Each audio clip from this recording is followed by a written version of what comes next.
Welcome back to my YouTube channel spoon and sketch with Akhila. അപ്പൊ ഇന്ന് നമ്മൾ ഒരു കുക്കിംഗ് വീഡിയോ ആയിട്ടാണ് വന്നിട്ടുള്ളത്. നമ്മൾ ഉണ്ടാക്കാൻ പോകുന്നത് ഫ്രൈഡ് റൈസ്. എങ്ങനെ നമുക്ക് വീട്ടിൽ ഈസി ആയിട്ട് ഫ്രൈഡ് റൈസ് ഉണ്ടാക്കുന്നത്. ഫ്രൈഡ് റൈസ് എങ്ങനെ ഉണ്ടാക്കുന്നത് നമുക്ക് നോക്കാം. ഓക്കെ, നമ്മളിന്ന് ഇവിടെ ഉണ്ടാക്കാൻ പോകുന്നത് ചിക്കൻ ഫ്രൈഡ് റൈസ് ആണ്. അപ്പോൾ അതിനാവശ്യമായിട്ടുള്ളത് ഒരു 1/4 കിലോ ബോൺലെസ് ചിക്കൻ എടുത്ത് അതിലേക്ക് ആവശ്യത്തിന് ഉപ്പ്, 2 ടീസ്പൂൺ കുരുമുളക് പൊടി, പിന്നെ അതിലേക്ക് ജിഞ്ചർ ഗാർലിക് പേസ്റ്റ് 1 ടേബിൾ സ്പൂണും ചേർത്ത് നന്നായി ഇളക്കി കൊടുത്ത് ഈ മസാല എല്ലായിടത്തും പിടിച്ചു കിട്ടുന്നതിന് വേണ്ടിയിട്ട് ഇതൊരു 20 മിനിറ്റ് മാറ്റി വയ്ക്കുക. ആ സമയത്ത് നമുക്ക് ഇതിലേക്ക് ആവശ്യമായിട്ടുള്ള ഒരു ക്യാരറ്റ് അരിഞ്ഞത്, ഒരു റെഡ് ക്യാപ്സിക്കം അരിഞ്ഞത്, അതുപോലെ സ്പ്രിംഗ് ഒനിയൻ വട്ടത്തിൽ അരിഞ്ഞെടുത്തത്, യെല്ലോ ക്യാപ്സിക്കം അരിഞ്ഞെടുത്തത്, അതുപോലെ തന്നെ ഗ്രീൻ ക്യാപ്സിക്കവും അരിഞ്ഞെടുത്തത്, ഇതെല്ലാം ഈ ഒരു രൂപത്തിൽ അരിഞ്ഞെടുക്കണം കേട്ടോ, ഈ ഒരു വലുപ്പത്തിൽ അരിഞ്ഞെടുക്കണം. അതിനുശേഷം ഫ്രൈഡ് റൈസിന് വേണ്ടി എടുക്കുന്ന അരി ഈ അരിയാണ്, ലോങ് ഗ്രെയിൻ റൈസാണ് ഞാൻ എടുത്തിട്ടുള്ളത്.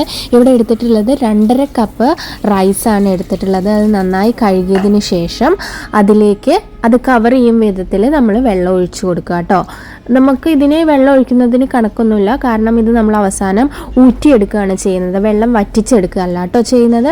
ഇനി ഇതിലേക്ക് ആവശ്യത്തിന് ഉപ്പ് ചേർത്ത് നന്നായി ഒന്ന് ഇളക്കിയതിന് ശേഷം ഇതിലേക്ക് നമ്മൾ അരമുറി നാരങ്ങ പിഴിഞ്ഞിടുകയാണ് കേട്ടോ. ഇതെന്തിനാണെന്ന് വെച്ചാൽ അരി വേറിട്ട് കിട്ടാൻ വേണ്ടിയിട്ടാണ്, ഒട്ടിപ്പിടിക്കാതിരിക്കാൻ വേണ്ടിയിട്ട് നമ്മളിത് ഒരു ടിപ്പ് പോലെ വേണമെങ്കിൽ കരുതാം കേട്ടോ. അരി വെന്ത് വരുമ്പോഴേക്കും നമ്മൾ മസാല കൂട്ടി വെച്ചിട്ടുള്ള ചിക്കൻ എടുത്തിട്ട് പൊരിച്ചെടുക്കാം കേട്ടോ. അതിനുവേണ്ടി ഒരു പാൻ എടുത്തിട്ട് ആ പാനിൻ്റെ അടിഭാഗം പരക്കും വിധത്തിൽ എണ്ണ ഒഴിച്ചിട്ട് അതിലേക്ക് നമ്മൾ ഓരോ ചിക്കനും ഇങ്ങനെ ഇട്ട് കൊടുക്കുക കേട്ടോ. ഒരുപാട് എണ്ണ ഒഴിച്ചിട്ട് അതിൽ മുക്കി പൊരിച്ചെടുക്കേണ്ട ആവശ്യമില്ല, ഇങ്ങനെ തിരിച്ചും മറിച്ചും ഇട്ട് കൊടുത്തിട്ട് പൊരിച്ചെടുത്താൽ മതി കേട്ടോ.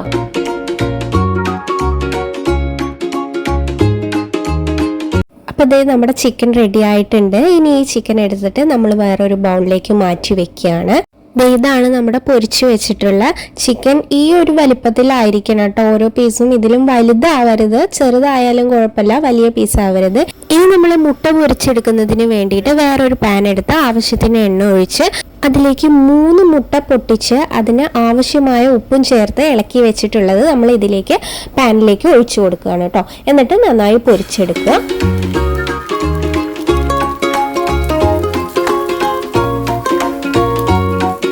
ലോ ഫ്ലെയിമിൽ വേണം പൊരിച്ചെടുക്കാൻ വേണ്ടിയിട്ട്. പൊരിച്ചെടുത്ത മുട്ട നമ്മൾ വേറൊരു ബൗളിലേക്ക് മാറ്റി വെച്ചിട്ടുണ്ട്. ഇപ്പം നമ്മുടെ അരി വെന്തോ എന്ന് നോക്കാം നമുക്ക്. നമ്മുടെ അരി വെന്ത് വന്നിട്ടുണ്ട്. നന്നായി വെന്ത് ഉടഞ്ഞു പോകേണ്ട ആവശ്യമില്ല, ഒന്ന് പിടിച്ചു നോക്കി നമ്മൾക്ക് വെന്തിട്ടുണ്ടോ എന്ന് നോക്കിയാൽ മതി. വെള്ളം വറ്റാൻ കാത്തു നിൽക്കേണ്ട ആവശ്യമില്ല കേട്ടോ, കാരണം ഇതിൽ നമ്മൾ ഒന്നും ചേർത്തിട്ടില്ല ഇതിൽ എസൻസ് പോകാൻ വേണ്ടിയിട്ട്. കാരണം ഉപ്പ് മാത്രം ഇട്ട് വേവിച്ചെടുത്താണ്, അത് ഊറ്റിയെടുത്ത് ഇങ്ങനെ ഡ്രൈ ആക്കാൻ വെച്ചാൽ മതി കേട്ടോ. ഒരു പരന്ന പാത്രത്തിൽ ഇങ്ങനെ ഡ്രൈ ആക്കാൻ വേണ്ടി ഊറ്റി വെച്ചാൽ മതി. ഫ്രൈഡ് റൈസ് ആകുമ്പോൾ അതിൽ അരി ഇങ്ങനെ വേറിട്ട് ഡ്രൈ ആയിരിക്കണം. ഇത് നമ്മൾ വെള്ളം വറ്റിച്ചെടുക്കുകയാണെങ്കിൽ അതിൽ എന്തായാലും ഒരു ഈർപ്പം ഉണ്ടായിരിക്കും, അപ്പം നമ്മുടെ ഫ്രൈഡ് റൈസ് കുഴഞ്ഞു പോകും. അതിന് വേണ്ടിയിട്ടാണ് നമ്മൾ ഇങ്ങനെ ഊറ്റിയെടുക്കുന്നത് കേട്ടോ. ഇനി നമ്മൾ മറ്റൊരു പാൻ എടുത്ത് അതിലേക്ക് കുറച്ച് എണ്ണ ഒഴിച്ച് നമ്മൾ അരിഞ്ഞു വെച്ചിട്ടുള്ള carrot, red capsicum, yellow capsicum, green capsicum, spring onion ഇതെല്ലാം ചേർത്ത് അതിലേക്ക് ആവശ്യത്തിന് ഉപ്പും ചേർത്തിട്ട് നന്നായി ഇളക്കി കൊടുക്കുക.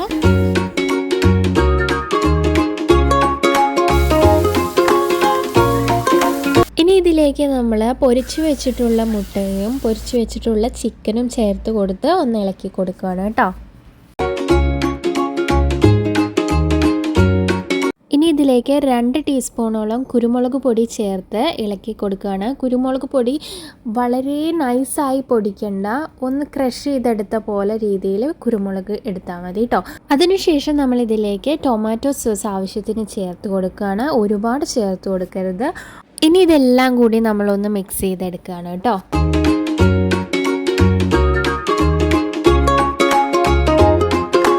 ഇനി ഈ മിക്സ് നമ്മൾ വേവിച്ചു വെച്ചിട്ടുള്ള ഈ റൈസിലേക്ക് ചേർത്ത് കൊടുത്ത് എല്ലാം ഒന്ന് നന്നായി മിക്സ് ചെയ്തെടുക്കുകയാണ് കേട്ടോ.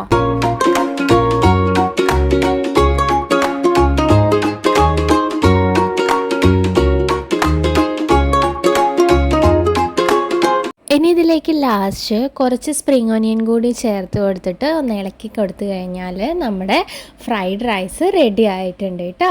അപ്പോൾ എല്ലാവരും നമ്മുടെ ഈ ഫ്രൈഡ് റൈസ് ഒന്ന് ട്രൈ ചെയ്ത് നോക്കുക. ഇനി നമുക്ക് മറ്റൊരു വീഡിയോയിൽ മറ്റൊരു വിഭവമായിട്ടും കാണാം.